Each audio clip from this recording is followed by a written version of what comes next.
This fight may not be the longest, but this is surely one of the best end sequences in any film, let alone any Bond film. Tanker chase finale of License to Kill. Sanchez is all Bond cares about now. He's got to get rid of him. He's come this far, and now he's in this. Again, it's one of the greatest sequences, isn't it, in action cinema? This tanker chase, and we've had all the explosions. We've had the crashes and everything, and the two of the tankers have already blown up. We're left with just the one tanker now. I think is left, is it? And the driver, of course, has gone. So we've got Bond and Sanchez on the back of a tanker going at speed and eventually coming off the cliff.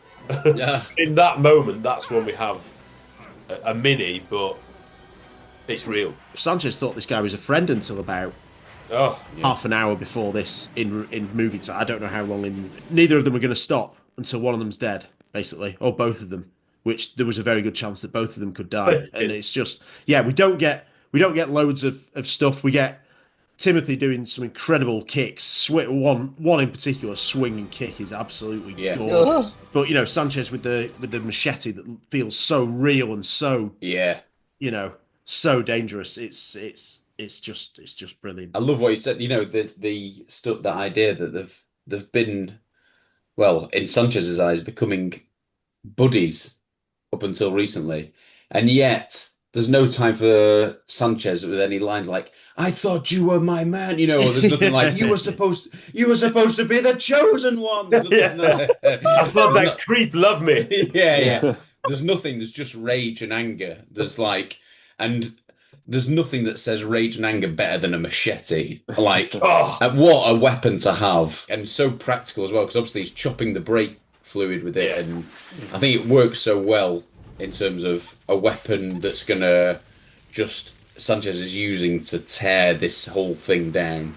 There's not much dialogue. There's just anger and rage, and the only dialogue you do get at the end is so powerful when it comes to it, which is just brilliant. Bond does eventually defeat Sanchez. There are external circumstances happening at the same time. Yeah. It's a real, at the same time, open fight, but really enclosed fight, because they're on the back of the thing. Even though they're out in the open air, there's only so many places you can go here. Yeah. And also their safety is completely, the risk here is just absolutely massive, and it feels so real, right? This is so deadly real. The stakes are absolutely massive. And this really is Bond as we've never ever seen him before. Yeah. We've never seen him like this. And when he's crawling away from the wreckage after this, this is, all bets are off. Anything could happen from this point. And it's so desperately exciting. The choreography again. And his hair's disheveled, the blood from his nose, dry just blood. trying to crawl to safety. That's all he's trying to do. Yeah. Can you do the noise, Tom, when he's... When he's getting up? It's quite vomitous, isn't it? You haven't heard these noises before, but it's definitely done. Oh, never. It's just his hair and eyebrows. He's got new hair and eyebrows as well. Yeah. There's a cut from that amazing shot, of the tanker jackknifing and all that down the hill. Then, it just sort of cuts to Sanchez looks like he might be dead, doesn't he? I think. And you see the gasoline pouring on him, and you hear it. Yeah. At the moment, there's no score. Silence for this. You see him lying down. Sanchez looks like he might be dead, and then you see Bond, and you think, "Brilliant, Bond survived." This doesn't seem triumphant. There's something, and then ta-da. Yeah, wow. That machete to the face. Machete on. It's the greatest final showdown in any film for me, and it always will be. And I know we're meant to be talking about the fight element of it, but it is the conclusion of a fight and so much more, isn't it? They have a bit of a struggle at the back. Like I say, it's not a huge fight, but again, it's that's not the point. They're already absolutely desperate because they're on the back of a massive tanker that's about to crash. So it's not really a case of having a fist fight on top of the tanker. It's just trying to kick each other off, aren't they?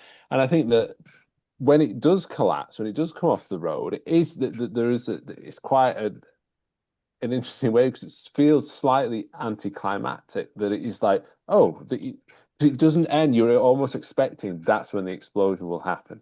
Is that when the tanker rolls down and Bond and that's when you're going to get the big explosion, but it doesn't. Because they're waiting, and they know that actually that you will get. You're just going to have to wait for it. You know, that delayed gratification of like, no, you will get to see the explosion, but we've got to finish this off. We've got to finish the story here, and this is what it. And like I say, that scene where Bond is just crawling, and when I first watched it, you've never seen Bond even half as bad as that. Never seen the physical struggle that again, the acting is just like brilliant. And then for that shot where Sanchez uses the machete across his face to sort of bring him up to his level. Yeah. Just the way that is framed and the way that whether that was, Robert Davi who said, or if he walks, that kind of staging is absolutely top class. That this is brilliant filmmaking. And then you do get the payoff, and what a payoff that is. It is one of the greatest stunts. Can't think of anything else that comes close. Just because the sheer amount of intensity and the fact that someone did it, someone got in there and they set them on fire, and then it's absolutely amazing. I think that to end on that massive scale explosion is incredibly Bond. Here, it's all to do with the emotional stakes. It takes a lot out of you. It's quite emotionally draining in a lot of ways. You could have had everything. Don't you want to know why? And the lighter, Rob. The bravery as well of in that moment cutting away to a small insert shot. If the fight scene is gonna work, you have to have it choreographed to perfection using what is around you. And they do it again here so well. This is movie magic of the absolute highest order, and it's so thrilling. As a fight, I think it's extremely effective. As part of the finale of this amazing movie, it's just perfection.